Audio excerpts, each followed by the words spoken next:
I didn't own a house at that point. I was probably, other than that, like if I took that $35,000 out of the picture, I was probably a negative net worth. I owed money on a car that was probably worth less than the loan on it. And that was it. So I guess I was risking a little bit less from that sense of somebody that has a, half a million, $750,000 house that's almost paid off, and they're pledging that to the SBA.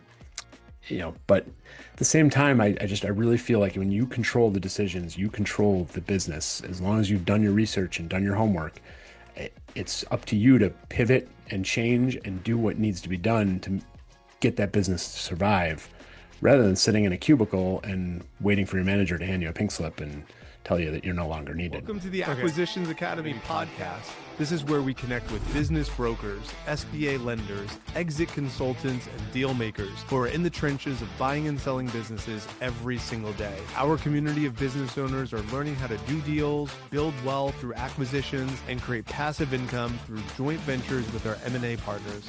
If you want to be a part of the conversation, join our free community at jvdeals.cbrcapitalgroup.com. Let's get into the show. Listener, you're in for another treat today with Tim Delaney, and you might already know Tim. You might be following Tim because he has an awesome podcast called Business Buying for Financial Independence. But if you don't know Tim, Tim is an entrepreneur, real estate investor. He is the host of that podcast. And what's really cool is after Tim bought his first small business, a wine and liquor store with limited industry experience and only 10% down, Tim used business ownership as the foundation for building income, flexibility, and long-term wealth. He has since expanded to residential and commercial real estate, house flips, new construction, and other business ventures. And through Power of Biz, Tim helps ambitious professionals understand how buying an existing small business can be a practical path to escaping the 9-to-5, replacing their income, and taking control of their financial future. Tim and his wife of 18 years up in Buffalo, New York, has twin 10-year-old daughters and a 14-year-old daughter. We're fellow front row dad brothers. Tim, welcome to the Acquisitions Academy podcast, brother. Thank you very much for having me, Mike. I'm looking forward to the conversation. Well, I'm looking forward to having this because you are a very impressive human and have done a lot of really cool things. Obviously, I just read through your bio, the liquor, your first deal with 10% down. You've had a $1 million plaza with no money down. You have almost 50 apartments. You have this buy box framework. So you have the living overseas and traveling, and then landing back in Buffalo. We're gonna try to hit on as much of this as possible. Is that cool? Sounds good to me. All right. So most people, listeners, they hear business acquisition. A lot of times they think, oh, I got to have like multi six figures saved up in order for me to do this. You bought your first one, 10% down, limited knowledge. Can you walk us through that first deal, how you structured it, with what you know now, what you wish you've done differently? What would you do the same? What counsel maybe you offer members of your community? Because I also know you have a community as well. Let's use that as like a leaping off point. Just riff on that. Whatever makes sense to you, that'd be awesome. Sure. Yeah, I was actually in the mindset of I needed to start a business from scratch about 16-ish years ago. I moved back to Buffalo, knew I wanted to be in business. I was focused on trying to start something from scratch, and it just wasn't working. Nothing was clicking, and an opportunity to buy a business fell in my lap. And I started looking at the financials. I just always assumed that number one, like you said, that buying a business would cost an absolute fortune and money that I didn't necessarily have. And that if somebody was selling a business, it was probably something that was either dying, dead, had no value, or just had no real opportunity to it. And that looking at that business really opened my eyes to the fact that, hey, there is potential here. The owner was just tired. She hadn't tried to grow it in years. And the banks are willing to give me most of the money to buy it. And the price wasn't that bad. Like you think you see business owners in the community and you just think, oh, wow, those people are super wealthy. Their business must be worth a fortune. So I went down a rabbit hole of finding a business to buy. And when the wine and liquor store came up, I made an offer based on what the broker kind of was advising. In retrospect, listening to the person that's getting paid a commission to sell the business might not be the best choice, but according to my financial analysis, it made sense at the numbers. I offered it was a $200,000 purchase price for the business plus about what the about 150,000 for the inventory, which was just a shot in the dark by the sellers because they had no way of knowing how much inventory they had in their store because they had no electronic record keeping whatsoever. So 350 all in for the purchase. It was a leased space. The bank, through with an SBA loan, was willing to give me about 85% of that purchase price. The sellers were willing to lend me about 10% of that purchase price. And I was planning to bring 10% or about $35,000 out of my pocket to the purchase. Uh, when we got to the closing table, the inventory was actually only 100,000.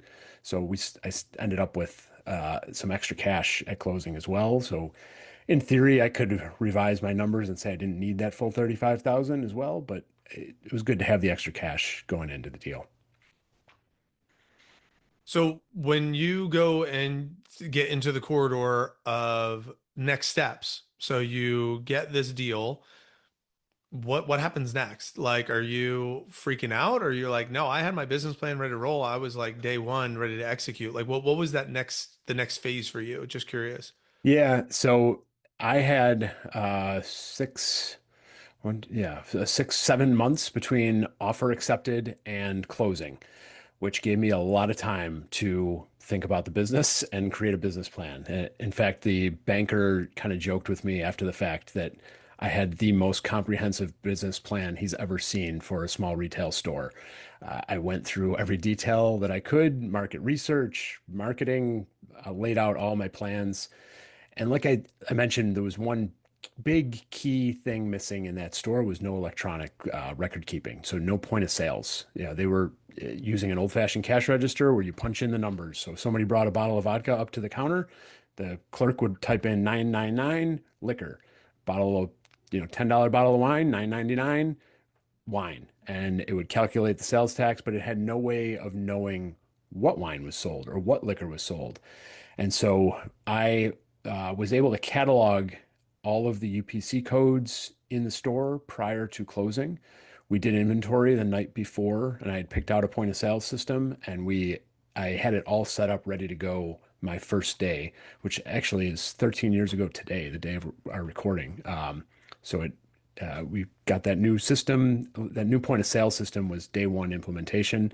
And right then and there, I was able to start tracking trends and seeing what was selling, what wasn't selling, how much of any certain product I had in the store, which gave me even better intelligence to add on to that business plan. Well, happy anniversary. Thanks. Appreciate it. And um, did you have a team like operators, or were you acting as the owner operator when you stepped in? Yeah, I went in as the owner operator. So the sellers, it was an elderly couple. They were only at the store 1.5 days a week. They had a full-time staff person that did a lot of their ordering for them, but he had retired from two previous jobs already. I think he was pushing 80 at the time, and we knew he was going out with the sellers as well. And then they had two part-time people that were closing 6 nights a week. We were closed on Sundays when I bought the store, and they were working Fridays and Saturdays. They had Fridays and Saturdays covered as well. So I went in knowing full well I was going to be their owner operator, manager of the store for the first few years. That was my plan, but also had a plan from day one that I didn't want to be the owner operator, store manager for my entire life. So everything I did from the first day was designed to set up systems and processes to take myself out of the business eventually. Okay, so I have two curiosities here. The first one is, if I'm doing the math correctly, you have a 14-year-old daughter. That means your daughter was one at the Yep. time when this was all going down, or newborn. Yep. So maybe talk to the psychology of like, was this a risky decision? Was this not? Like just some of that, like with what you know now. And then I'd really like to hit on just this seller finance piece. How did bring that negotiation for the seller to be able to like, do that? We had one conversation on the podcast already on leveraging seller financing. I'd like for you to hit on that just a little bit from your lens as well. Sure. The 1-year-old daughter was definitely, yeah, so she was probably 7, 8 months when I put in the offer on the store. I had already been looking for a business probably since around the time my wife first got pregnant, maybe a little bit before. So it was, I, you know, people ask me that all the time. Like, isn't that a huge risk? 1-year-old at home? Like, I don't, I don't know how to explain it, but I didn't see it as a risk. I saw it as the way forward that would take us out of a more risky situation of me relying on corporate jobs for the rest of my career. Um, I never really trusted that those jobs would be there all the time, that I would, that I would get the raises, that I would get the money that I would want for my life. So it is an important question though, and it's something that I grapple with members of my community and other people all the time is the mindset piece. Like, I wasn't, I guess I was never really ready, but I was ready to be ready. Like I needed to do something, and I needed to do something drastic to make a better life for my family and I. Um, so it was a huge, I guess it was a huge thing, and there were some risks, but I saw the risks of staying put as higher than the risk of taking my last $35,000 and putting it towards something that I had full control over. Um, you know, from a SBA loan risk, people talk about, oh, be careful with the SBA. They take a position on everything in your life and you will owe them forever and ever. Uh, I didn't own a house at that point. I was probably, other than that, like if I took that $35,000 out of the picture, I was probably a negative net worth. I owed money on a car that was probably worth less than the loan on it. And that was it. So I guess I was risking a little bit less from that sense of somebody that has a, half a million, $750,000 house that's almost paid off and they're pledging that to the SBA. But at the same time, I really feel like when you control the decisions, you control the business, as long as you've done your research and done your homework, it's up to you to pivot and change and do what needs to be done to get that business to survive rather than sitting in a cubicle and waiting for your manager to hand you a pink slip and tell you that you're no longer needed. Okay. Well, now you just struck some more curiosity. So we'll come back to the seller finance Yep. question. Yeah. So, um, if you don't have the assets to leverage, then how do you get approved for 85% of the purchase price for this business from the SBA? And is that the same thing today, or was that like a wild card 13 years ago, 2013? That is a great question. The They valued the business. Actually, the appraisal on the business, I want to say was around $380,000, not including the inventory. So there, that was the asset that they took first position on. The sellers were subordinated to them. I am not 100% sure if that deal would go through again today with the SBA. That's a great question for an SBA lender. I probably should look that up and see because you know, from my understanding, they take positions on whatever they can if you have it, but if you don't have it, they'll just take a position on the business as long as they trust that that business, the business had been there for 50 years. It was running very well. I present, like I said, the bankers kind of teased me at how well I presented the business plan for it. So that probably played into it as well. But that's a great question. I probably should know the answer to whether or not that would still go today. It's all good. It'll remain a curiosity for the Yep. next SBA lender that we Yep. have on the podcast. So stay tuned, listener. I'll bring that question back up to the next combo. So maybe you could introduce me to your SBA lender who did the deal, so I could interview them. So, Yeah. um, so He's actually been on my podcast because he has since left and bought his own business. oh, So, nice. All right. I'll find that guy. Let's ask him. So, yep. this would be good. And another curiosity on that before we get to the seller finance piece is the risk, quote unquote, that we talked about. You don't have to answer this one. Obviously, it could not go the way you want. Did it end up being lucrative? Like, obviously, we want it to be. We want the answer to be yes. But was that a good decision? And like, you don't have to get into the specific dollars and cents if you don't want to, but I think it could potentially be helpful that, all right, I did have this much debt to pay off because of the loan, and then I had to pay the seller this much debt, and then the business was cash flowing this. I recouped my initial $35,000 during this rate, and now it's, after that time period, it's been this much rate of return. If I would have taken the 35,000, done something different with it, maybe it would have been better, maybe it wouldn't have been. I'm just curious on if you want to just kind of riff on any of that, if you wanted to. Sure. Yeah, I don't remember the specifics of what I cash flowed in the first couple years, and I've been meaning to go back and try to dig it up and look exactly. Things were tight at home. They weren't like desperate. I was able to start paying myself as a manager from right from the beginning. It was a very, very modest. I think I started at $2,000 a month as a manager of the store.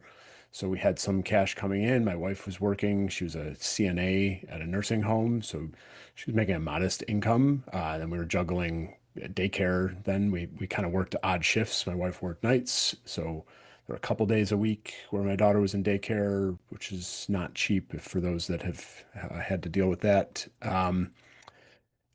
But then it started ramping up pretty quickly. Just the fresh ownership, my willingness to like one of the I was focused on customer service. So it's a very small store, very small footprint.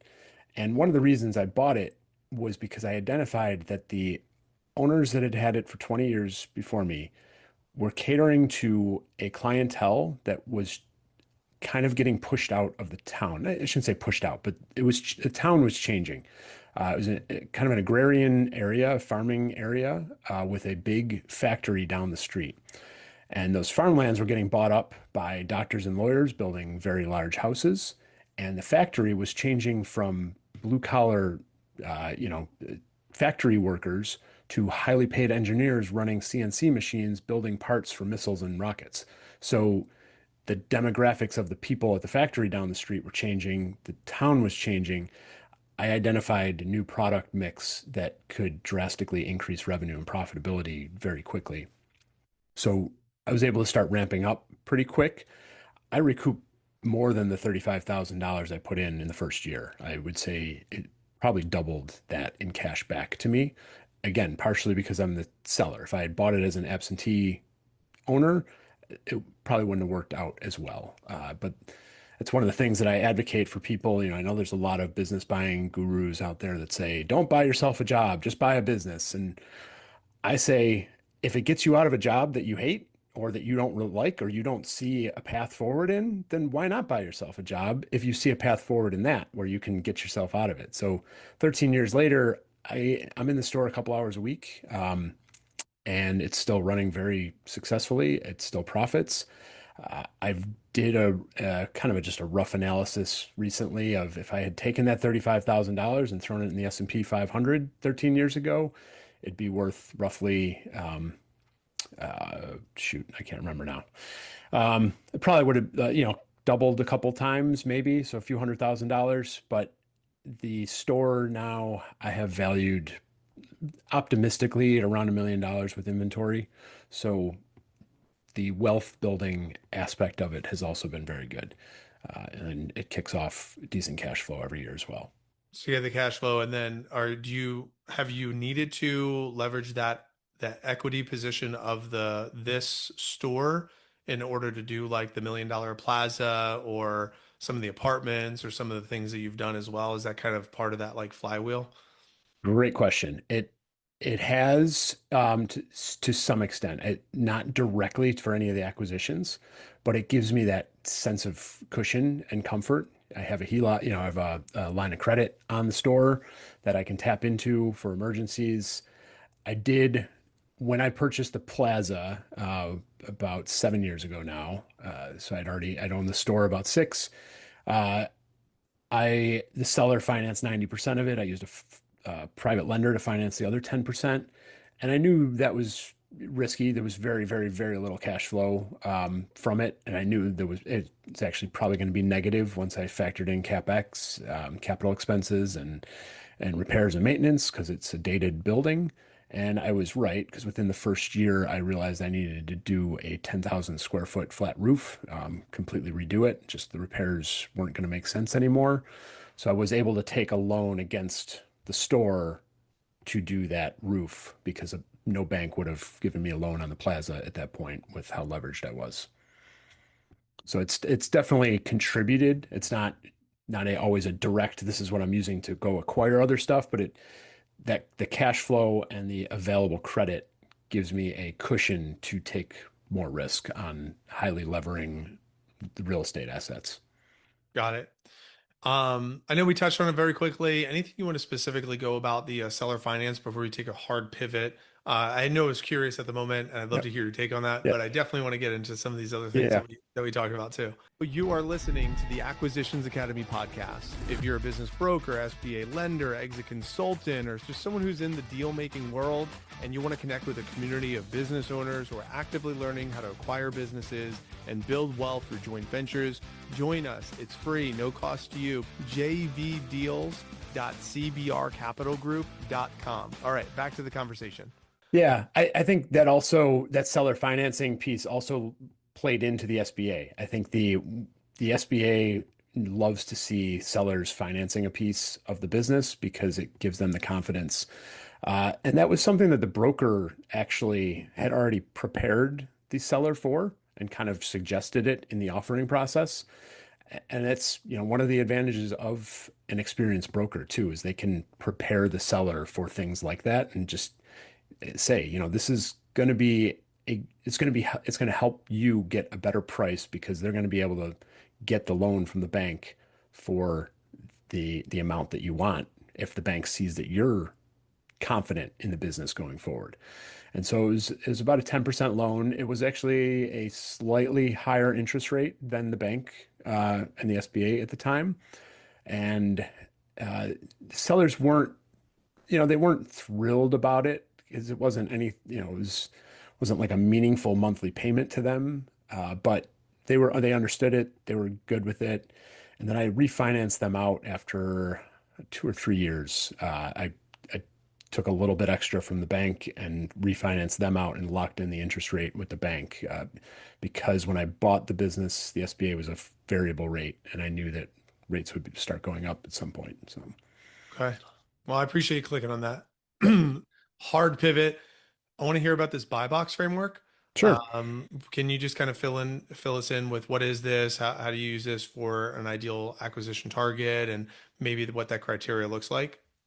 Yeah, so I will caveat this with when I was looking for a business and when I've since looked for businesses to buy, I am terrible with narrowing in on a specific buy box. And so I've tried different ways to pick a niche, pick a industry, pick a price point, whatever it is, and I've always failed miserably. So I tried to come up with something that could help guide that process for other people and myself as well. And I kind of uh, squeezed it into the acronym buy box because it's a good reminder. And so the first step is build your future, build your vision. So don't start with the dollars and cents. Don't start with the industry. Start with what you want for your life. Uh, I had a guy in my community recently that was getting very close to an LOI on some donut shops. Um, and then he realized he hates early mornings. He's just not a morning person. And the donut industry thrives in the morning. Like that's when most of the activity is happening. And so it just wasn't, that was one of his hangups with moving forward. And so that kind of design what you want your life to look like. In the first year of owning, in the third year of owning, in the 10th year of owning the business, what do you envision your life to look like, and how is that business going to fit in? Um, you understanding your constraints, whether those are financial, whether those are time, whether those are uh, um, skills, whatever it is, just understanding where you might have constraints in that process. So if you know that you have zero cash, your constraint is going to be cash, and you're going to have to find that diamond in the rough of a seller that is going to be willing to finance 100+% of the business, um, which is rare. Or if you know that you have absolute zero marketing and advertising skills, understand that going in, and that can help shape what business ultimately you're going to buy. The why is your role. So what specific role are you going to play in that business? Are you going to be the CEO? Are you going to be a hands-off, like let the operation people do their thing? Are you going to be, are you going to be the marketer? Are you going to hire a CEO and you are just going to be solely in that marketing niche for whatever reason. So understanding your role. B for box is for budget. So this is where you start getting into the dollars and cents of, okay, what is my actual budget? And this can be tough because there are people out there, as I'm sure you've heard and we've all heard, that you can buy a business with no money out of your pocket. And so why should you put a budget constraint on the business? Uh, that does happen, and it is possible, and there are people that do it. I don't know many people that have done it for their first acquisition of bringing in, private lenders and or investors and other things, unless you're coming out of an MBA program in like in a search fund or something of that nature.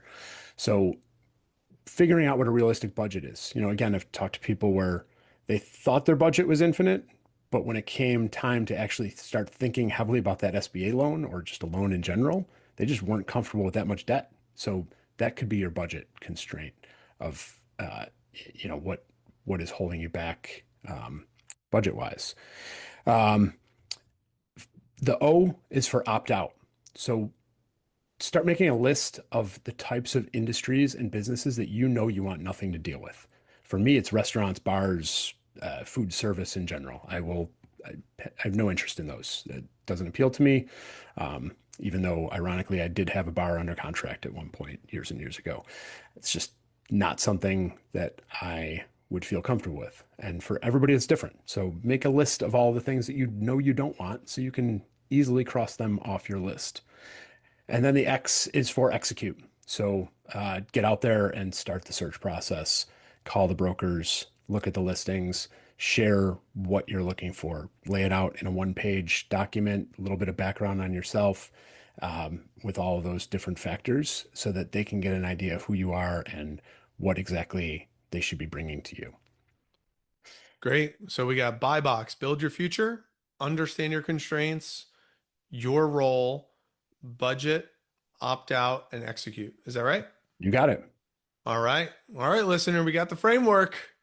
That's great. Thank you for that. And I love the acronym. So easy to remember, which is awesome. So anything else before we kind of like move a little bit closer towards the closing questions? Is there anything I did not ask you or anything that you wanted to hit on today that you're like, Mike, I was really hoping we would talk about that. We can get to that topic. Come on, man. Let's talk about that. Was there anything there that we didn't hit on before I start kind of like gearing a little bit more towards the exits? No, I think we covered a good amount. Hopefully listeners get something valuable out of it. If I think of something later, I'll just have to call you and come back on again.